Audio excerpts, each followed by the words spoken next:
Me chamo Marta Francisco, sou enfermeira de formação, graduada pela FUNESO em Olinda, especialista em Educação em Saúde pela Escola Nacional de Saúde Pública, Fiocruz. Fiz meu mestrado na Universidade Federal de Pernambuco. Hoje participo de um projeto de extensão e 2 grupos de pesquisa pela Escola de Enfermagem de Ribeirão Preto, da USP. Sou enfermeira assistencial em 2 hospitais e escolas aqui do Recife e vim trazer aqui para vocês um pouquinho daquilo que eu sei, da minha experiência. Na verdade, a gente veio trocar experiências. E hoje me foi proposto na temática Mundo pós-pandemia. O que muda nas profissões e no mercado de trabalho. Minha área de trabalho, fora assistência, é hanseníase. Hoje eu faço parte voluntária do MOHAN, que é um movimento para cuidar das pessoas, atender as necessidades das pessoas com hanseníase, a nível nacional, a nível regional e local. E faço parte da rede HANS, que é uma rede de apoio às pessoas acometidas pela hanseníase e seus familiares. E a temática que eu trouxe hoje para vocês, ela está muito voltada para a hanseníase. Então, o que a pandemia ocasionou nesse processo, de cuidar do paciente acometido pela hanseníase e seus familiares. Então, a temática que eu trago para vocês é hanseníase, a descontinuidade do cuidado com a pandemia. A hanseníase é uma doença crônica, contagiosa, de alta infectividade e baixa patogenicidade. Infelizmente, o Brasil ele se coloca como o 3º país do mundo de casos novos de hanseníase por ano. Pernambuco e Recife se coloca sendo, em termos de estado, Pernambuco se coloca como 4º, e em termos de capital, Recife no 3º, de casos novos de hanseníase, principalmente em adolescente. Sabemos que a hanseníase é uma doença da fase adulta, específica da fase adulta. Então, uma vez que nós encontramos crianças e adolescentes infectados, sabemos que no seu convívio há um adulto não tratado, e isso são as condições que nós temos encontrado hoje em Recife e em Pernambuco e em outras capitais, em outros estados do Brasil. O Ministério de Saúde tem lançado estratégias desde 2012 para o controle e a erradicação da doença, mas infelizmente ainda não obteve êxito por uma série de questões, principalmente as questões sociais, porque a hanseníase ela é considerada uma doença negligenciada, ela faz parte das doenças negligenciadas, e as doenças negligenciadas, o principal contexto dela é as condições socioeconômicas, as condições sociais, as condições de pobreza de pessoas que moram e convivem em conglomerados, por ser uma doença de transmissão respiratória, fica difícil o controle.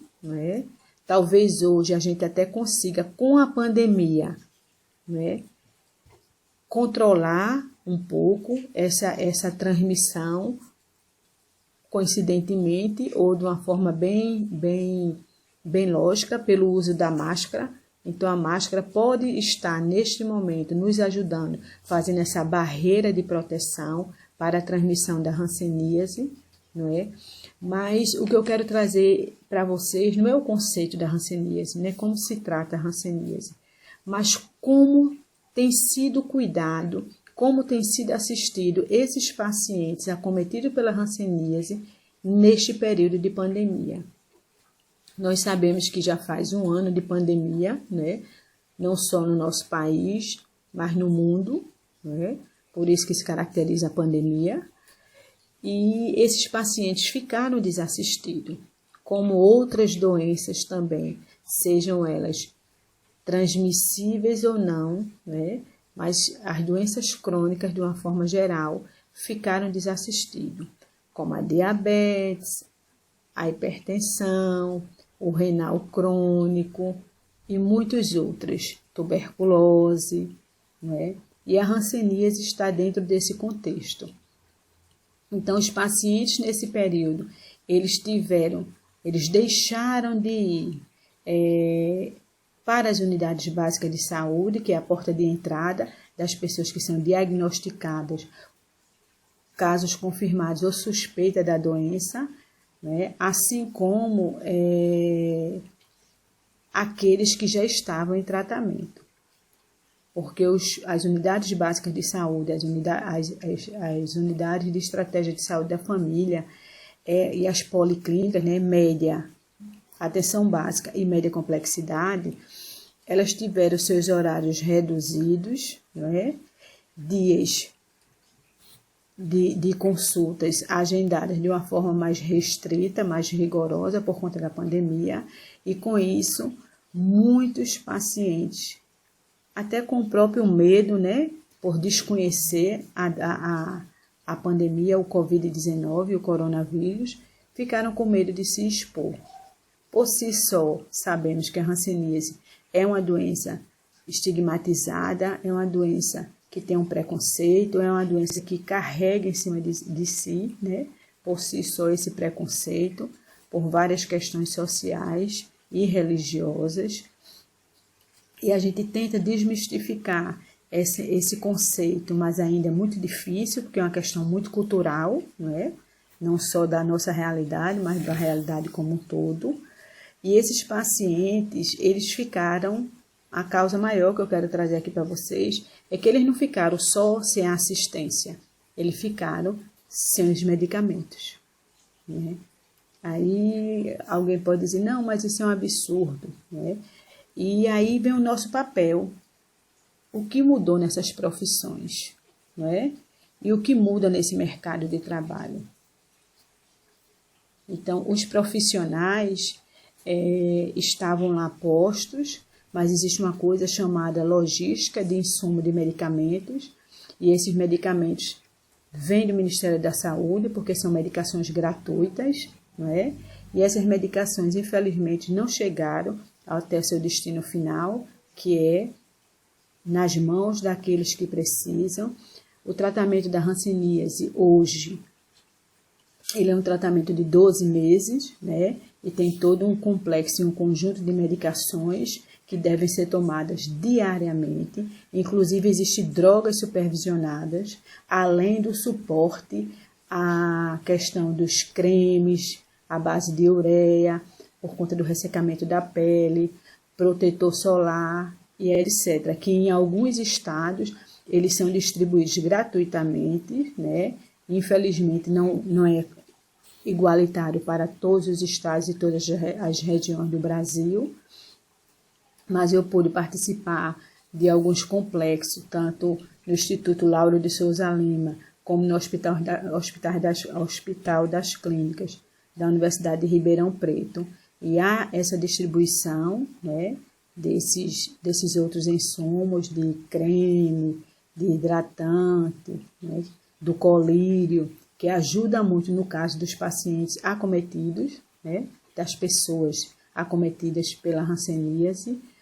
E essa logística de medicamentos interrompeu, houve uma quebra, né, descontinuou, teve uma descontinuidade desse tratamento por conta da pandemia, e principalmente porque o Ministério como todo, os governantes e os responsáveis, mais uma vez, negligenciaram o que tinha de dar continuidade.